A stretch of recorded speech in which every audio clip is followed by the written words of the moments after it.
आज मेरे हाथों में है देवकन्या। देवकन्या मेरी तीसरी पुस्तक है, औपन्यासिक कृति है। 2016 में ये अस्तित्व में आई।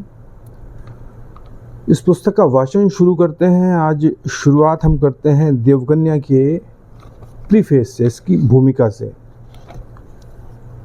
भारत की मूर्तिमान पवित्रता के प्रतीक सदगुरु इस उपन्यास के प्रेरक पात्र, मोटिवेशनल कैरेक्टर हैं, जिनके विशेष कृपा पात्र प्रियवर और देवकन्या इस उपन्यास के रोमांटिक नायक नायिका हैं। प्रियवर का रंग गेहूं, जबकि देवकन्या गौरांग है। इनके बीच का रोमांस धरती और स्वर्ग का महामिलन, वसुंधरा और आकाश का समागम है।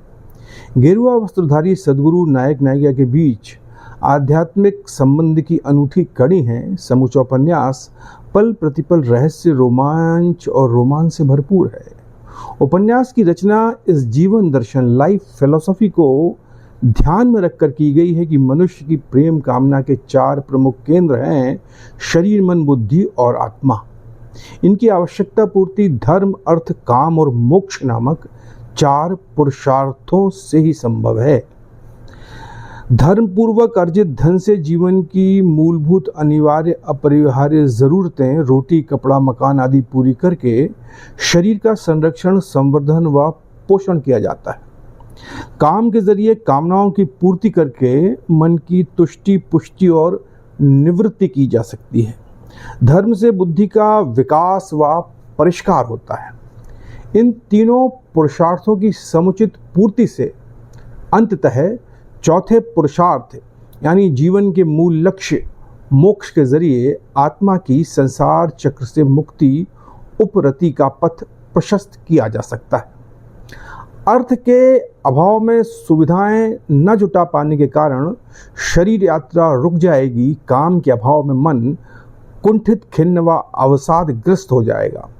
इसी तरह धर्म के अभाव में सत्य, न्याय व विवेक रहित बुद्धि मलिन हो जाएगी। मोक्ष के अभाव में आत्मा अनंत काल तक अटकती भटकती रहेगी।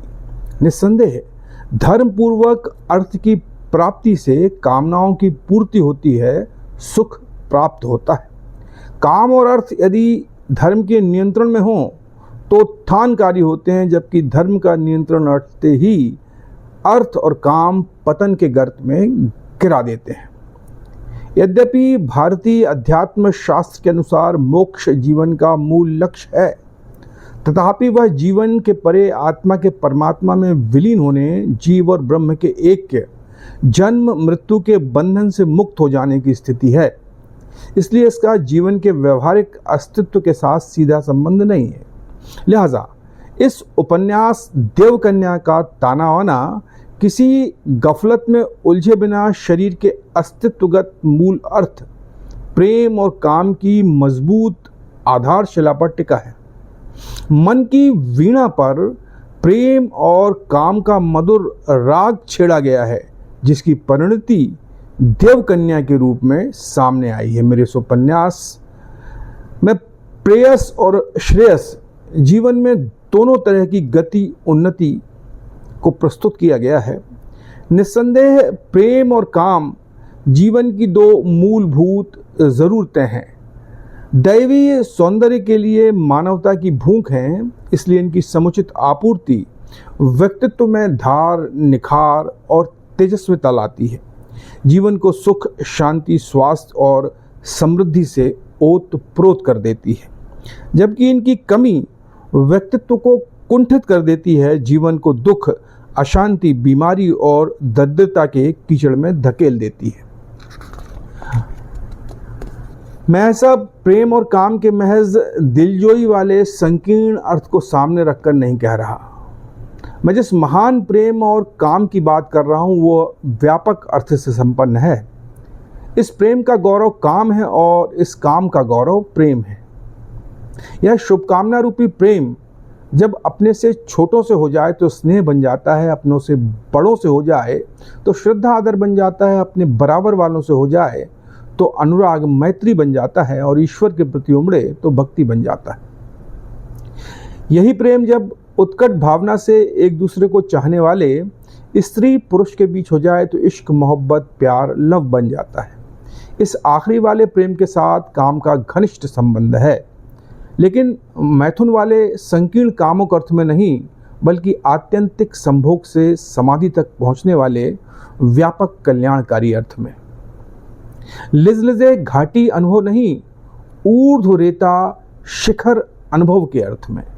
कोरी वासना में डूबे व्याभिचारी अर्थ में नहीं, बल्कि आध्यात्मिक काम कला के अर्थ में।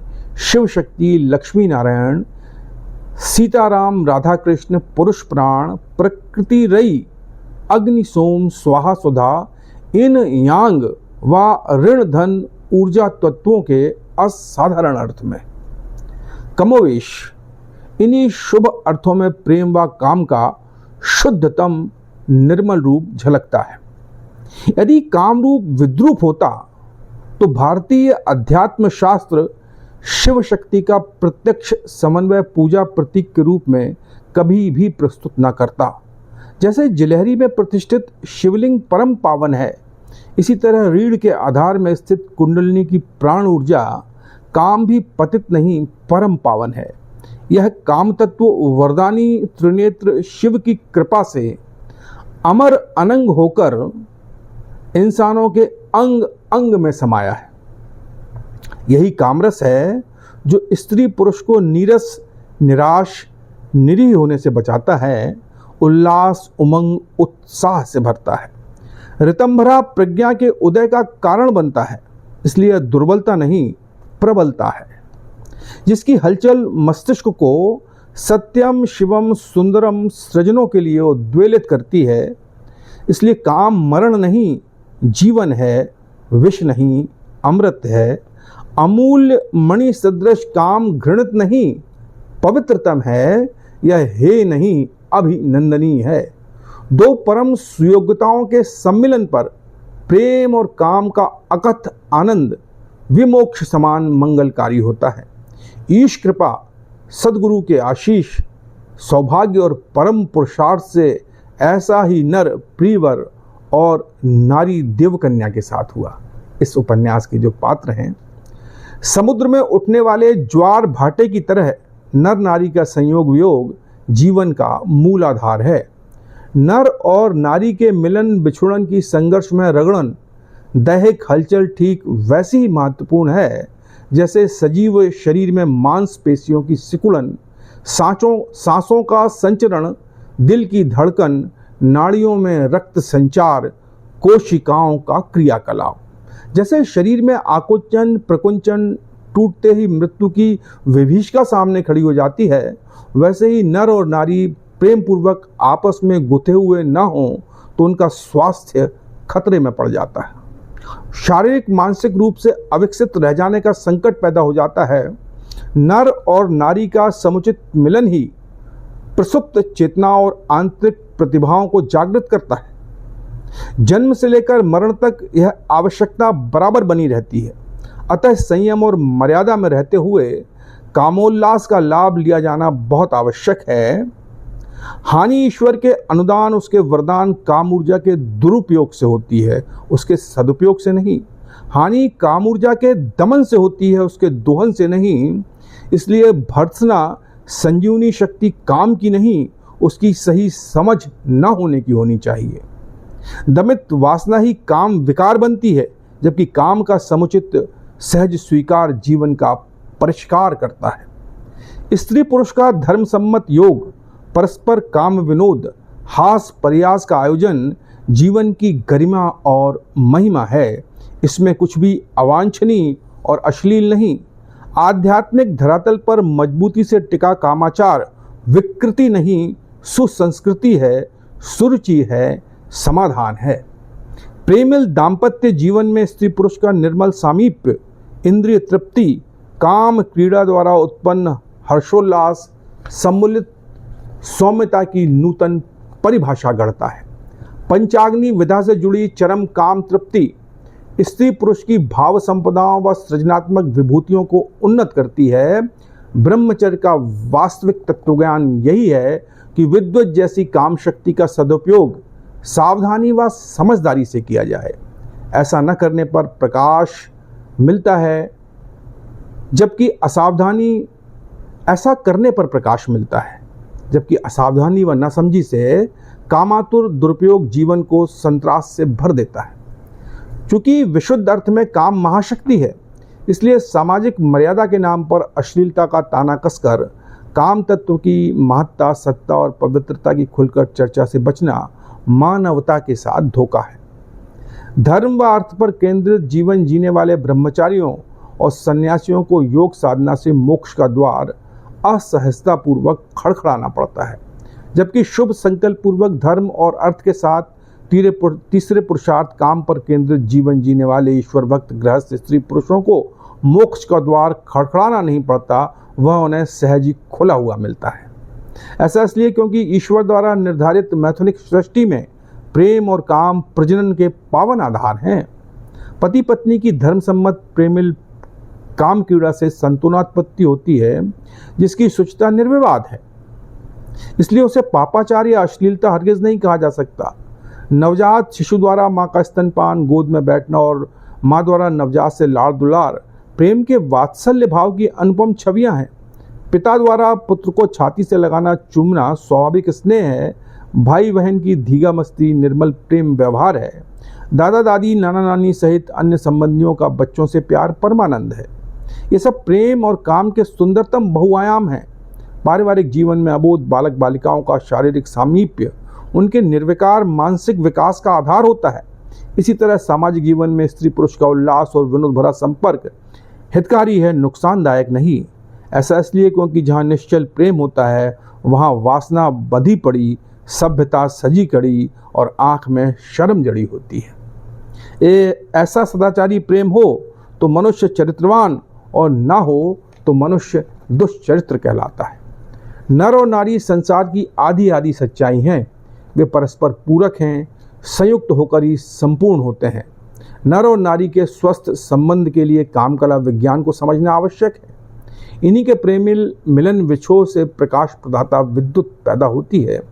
सृजन और उद्भव की उत्कर्ष और आह्लाद की असीम संभावनाएं उनमें भरी हुई हैं। दाम्पत्य जीवन में संतानोत्पादन नर और नारी के मिलन का एक महत्वपूर्ण परिणाम है, लेकिन इसके अलावा ही बहुत बड़ा रहस्य इस मिलन में छिपा होता है। जहां एक ओर इस मिलन का सदुपयोग सर्वतोमुखी प्रगति में सहायक हो सकता है, वहीं दुरुपयोग शारीरिक मानसिक स्वास्थ्य को क्षीण कर सकता है, विकृत करके विनाश के गर्त में डाल सकता है। अतएव बेहतर तो यही होगा कि सृष्टि के मूल कारण और चेतना के आदि स्रोत नर नारी के द्विधा संस्करण और संचरण का ठीक तरह मूल्यांकन किया जाए। नर और नारी मिलकर ही सुव्यवस्थित शिव शक्ति का रूप धारण करते हैं। जब तक आपसी प्रेम से भरे सुयोग्य नर और नारी का काम के धरातल पर महामिलन ना हो, महान गति प्रगति की चेतना, उसका करंट उत्पन्न ही नहीं हो सकता। जैसे दीपक का तेल बाती से होकर ऊपर चढ़ता है और प्रकाश के रूप में परिणत हो जाता है, वैसे ही सुयोग्य नर नारी का महामिलन भी तेजस्विता प्रदायक होता है। उपन्यास के सरस मिथुन युग्म प्रीवर और देवकन्या के जीवन में ईश्वर के प्रतिनिधि सद्गुरु के आशीर्वाद से ऐसा ही हुआ। शुभ संकल्प पूर्वक पूर्ण मनोयोग से की गई प्रेम साधना ने दोनों की कामना पूर्ति के सफलतम शिखर को निर्धारित कर दिया। प्रेम और काम अत्यंत पवित्र हैं, इसलिए साधारण जनता के सामने इनका सत्य तथ्य उजागर होना ही चाहिए। जिन बातों को पुरातन काल से रहस्य रूप में गुप्त रखने की परंपरा चली आई, वे व्यापक जनहित में सामने आने ही चाहिए।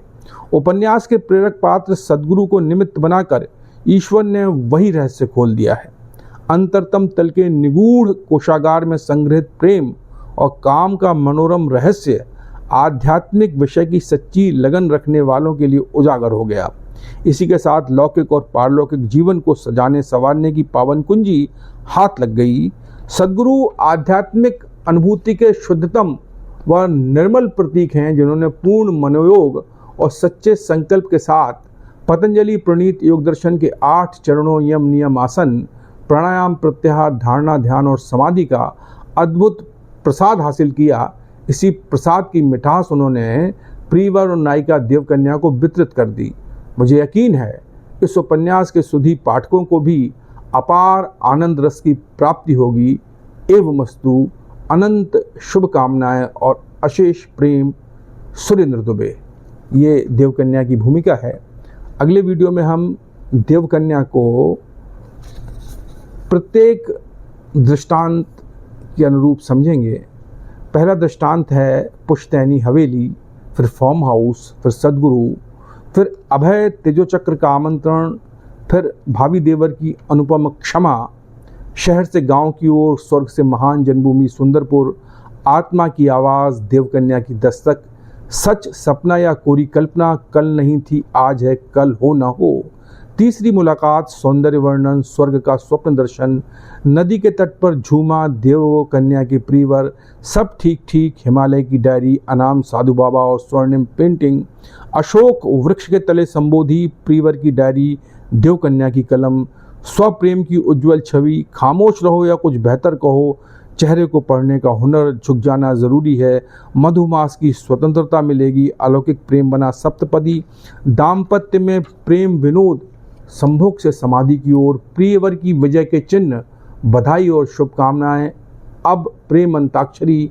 बेमौसम बरसात, सुंदरपुर में सपरिवार, नजर आएगी देवकन्या, रघुवर वैदेही युगल मूर्ति, हवेली में गृहलक्ष्मी का शुभागमन, हंसी खुशी के फव्वारे, परस्पर शक्तिपात, पूर्व जन्म की याद, प्रज्ञावान बनो, नदी के तट पर फिर झूमे, मैं भी मुंबई चलूंगा, यूं जीत लिया दिल, मुंबई में क्रांतिकारी प्रवचन, देश दुनिया में फैल गई ख्याति, उपन्यास, फिल्म और नई ड्रीम गर्ल, उसने कहा था, स्पीच, टीवी शो और लेख, प्रिय देवी और देव प्रिय, युग दृष्टा बन गए, भारत को आतंकवाद नहीं भोगवाद से खतरा, शिखर पर पहुंचना पुरसुकून, साकार में निराकार की ज्योति, प्रेम की आंखों से देखा गया संसार ही परमात्मा है, निराकार में साकार की ज्योति।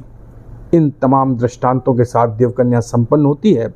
नेक्स्ट वीडियो में हम पुश्तैनी हवेली का वर्णन करेंगे और इस तरह से एक एक वीडियो के साथ आप संपूर्ण देवकन्या का पारायण कर लेंगे।